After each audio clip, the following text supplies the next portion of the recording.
प्रश्न में उससे पूछा गया है कि व्हाट इज लव। प्रेम की परिभाषा हो नहीं सकती। हम सब ने सुना है, हम सब ने जाना है, हम सब ने अनुभव किया है। संसार में हम रिश्तों में घटते हैं या बढ़ते हैं। घटते ही हैं, बढ़ना तो होता नहीं रिश्तों में। प्रेम जो है वो दो से एक होने की कला है। रिश्तों में हम सदा खंडित हैं तो सदा न्यूनतम दो तो हैं ही या दो से अधिक हैं, लेकिन दो का एक होना प्रेम है। प्रेम उस अज्ञात की यात्रा है जहां मैं अकेला पर्याप्त हूं। वो आत्मबल है जो कहता है कि किसी और की आवश्यकता नहीं। उस कैवल्य अवस्था का नाम प्रेम है। जीवन की सघनता, जीवन की अखंडता, समग्रता और प्रेरणा का नाम जो है वो प्रेम है। जीवन में योग जो है वो प्रेम है, जहां मैं एकजुट हो जाता हूं और मेरी जीवन की समग्र चेतना, मेरे जीवन की ऊर्जा, मेरे जीवन का पौरुष, मेरे जीवन की प्रेरणा एक दिशा में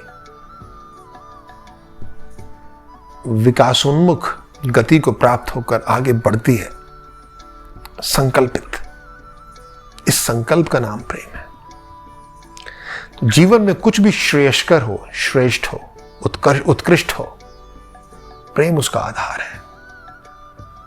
प्रेम पूर्णता की ओर, प्रेम समग्रता की ओर बढ़ने वाला श्रेष्ठतम माध्यम है। जीवन का सौंदर्य है, जीवन की तृप्ति है, जीवन का आनंद है।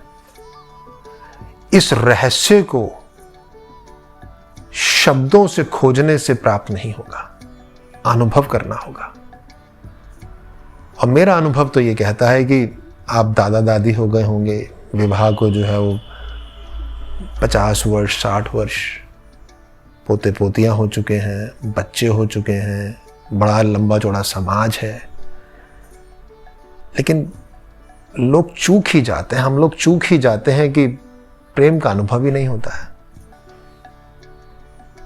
प्रेम के अनुभव के लिए आपको निमंत्रण है आगामी वर्कशॉप लव रिलेशनशिप रोमांस में। कोई भी आयु हो आपकी, कितने ही रिश्ते आपके जीवन में हो, प्रेम का अनुभव जो सापेक्षता के बाहर है, समग्र रिश्तों में, समग्र जगत में, स्थान में, स्थान के भीतर, स्थान के बाहर, रिक्तता में, शून्यता में और समग्रता में, प्रेम किसी भी रूप में, किसी भी दिशा में, किसी भी विभिन्न रंगों में उपलब्ध हो सकता है। लेकिन जब तक अनुभव ना हो, ये सब कोरी बातें हैं। तो आपको निमंत्रण है पुनः मेरा कि आप लोग आए, सम्मिलित हो हमारे साथ कार्यशाला में लव रिलेशनशिप रोमांस। धन्यवाद।